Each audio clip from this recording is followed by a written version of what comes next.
Jóvenes y señoritas, muy buenas noches. Quisiera empezar esta clase virtual enviándoles un mensaje de aliento, de esperanza y de fuerza ante la situación que en estos momentos estamos viviendo, porque de alguna manera el denominado aislamiento o la cuarentena hace que nuestras relaciones sociales se estrechen totalmente, pero indudablemente este tipo de medidas implementadas por el gobierno nacional son fundamentales, son necesarias para la supervivencia de muchos colombianos, para nuestra supervivencia, para la de nuestras familias y de la sociedad en general. Entonces, primero que todo, quiero señalar que las clases que nosotros vamos a ver hoy se llaman la reforma y la contrarreforma. Si bien la reforma la vimos en la clase presencial, aquí vamos a tomar esos apuntes porque es necesario brindarles unas cuantas explicaciones para que ustedes puedan entender la contrarreforma. Entonces, sigamos adelante, por favor. Enfoquemos aquí las diapositivas.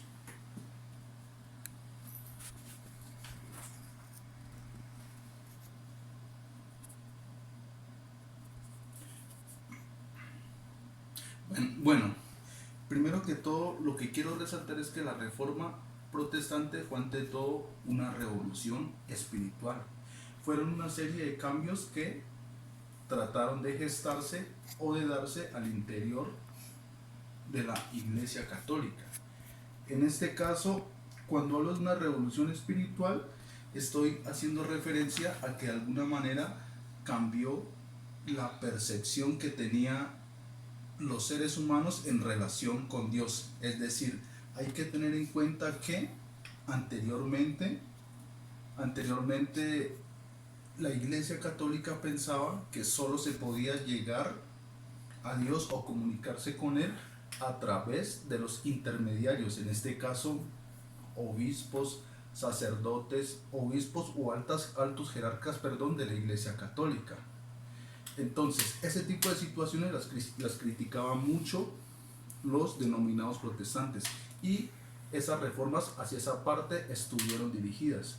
Entonces, fue una revolución espiritual en la medida en que consideró que Dios puede adorarse sin necesidad de intermediarios, es decir, miembros de la Iglesia Católica.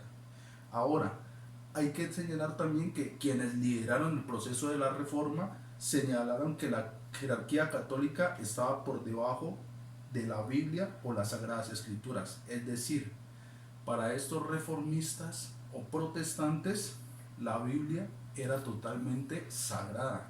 Y en este caso, no solo la debían leer los curas o jerarcas de la Iglesia Católica, sino también el pueblo entero, cada individuo.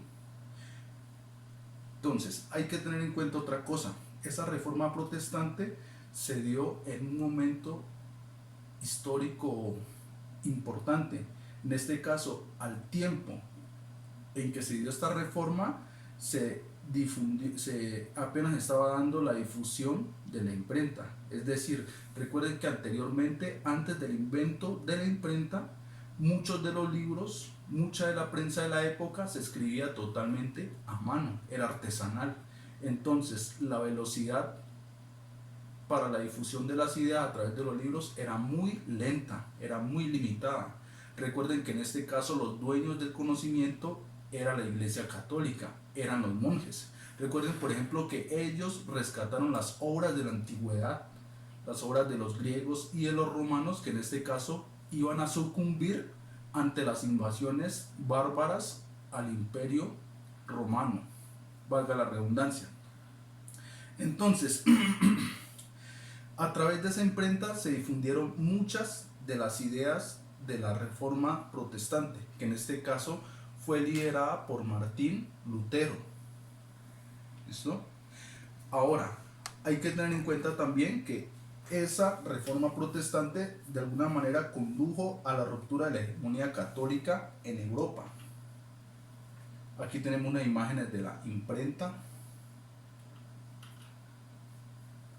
Ahora, se me olvidó mencionarles a ustedes que la reforma, es decir, una serie de cambios políticos y religiosos al interior de la Iglesia Católica, fue liderada por Martín Lutero. un monje agustino que obviamente perteneció a la Iglesia Católica, pero la diferencia entre él y otros jerarcas de la Iglesia Católica es que él no era, digámoslo así, un monje conformista, era una persona muy analítica, era una persona muy ilustrada, era un doctor en teología. Entonces, él estaba en contra de algunas prácticas corruptas que la Iglesia Católica, en cabeza de de los altos jerarcas, llevaban practicando hace muchísimos años. Por ejemplo, la imagen que nosotros vemos aquí es la de los cruzados. Él estuvo en contra de las cruzadas lideradas e impulsadas por vastos sectores de la Iglesia Católica, los cuales llevaron a que ellos se apoderaran de muchas tierras, a que cometieran muchas crueldades en nombre de la religión católica. También estuvo en contra, por ejemplo, de que se diera la Inquisición durante la Edad Media, un tribunal religioso que en este caso utilizó torturas para oponerse a aquellas personas que pensaban diferente a la Iglesia Católica, pero que aún así seguían los preceptos religiosos de Jesucristo y sus mandamientos. Aquí vemos, por ejemplo, una imagen de una mujer pobre y un sacerdote comprándole una indulgencia a esta persona. Hay que tener en cuenta que las indulgencias fue una práctica creada e inventada por la Iglesia Católica para decir que a través de un papel, que por medio de un papel, se podía llegar al cielo, se podían curar los pecados. Entonces, como gran parte de esa sociedad era religiosa, heredera de las ideas de la Edad Media, se agolpaba para comprar este tipo de indulgencias. Estas indulgencias, por ejemplo, se la vendían a ricos, se la vendían a pobres, a sectores de la clase media, a artesanos, etc.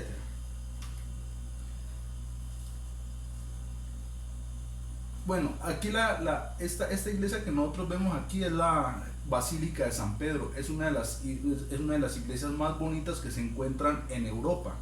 Y según historiadores, gran parte de la construcción de esa iglesia fue llevada a cabo o financiada, mejor dicho, por dichas indulgencias. Acá, por ejemplo, también tenemos algunos jerarcas de la Iglesia Católica que de alguna manera llevaban vidas de reyes o de ricos, y precisamente eso fue lo que Martín Lutero criticaba.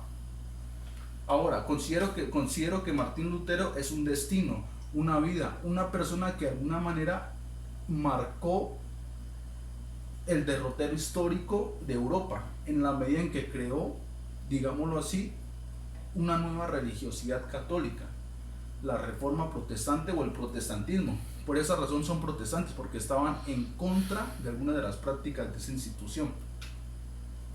Ahora, aquí tenemos, por ejemplo, una de las máximas expresiones de rebeldía de Martín Lutero fue traducir la Biblia al alemán.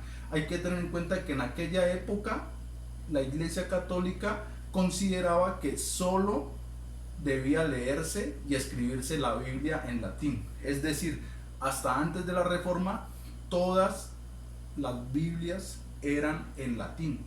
Las misas también se daban en latín. Y por lo tanto, al ser en latín, solamente unos privilegiados iban a poder leer la Biblia. Los sacerdotes principalmente. Ellos solamente tenían autorización. Mientras que las personas que hablaban otros idiomas, ya sean el idioma del inglés, el idioma del español, no podían tener acceso a ella. Entonces él criticó duramente eso y fue la primera persona en traducir esa Biblia al alemán. Bueno, pues vamos a parar aquí por ahora, porque hay que evitar que el video se haga demasiado largo, ¿listo? Entonces paramos aquí y seguimos con una segunda parte que ya es la contrarreforma.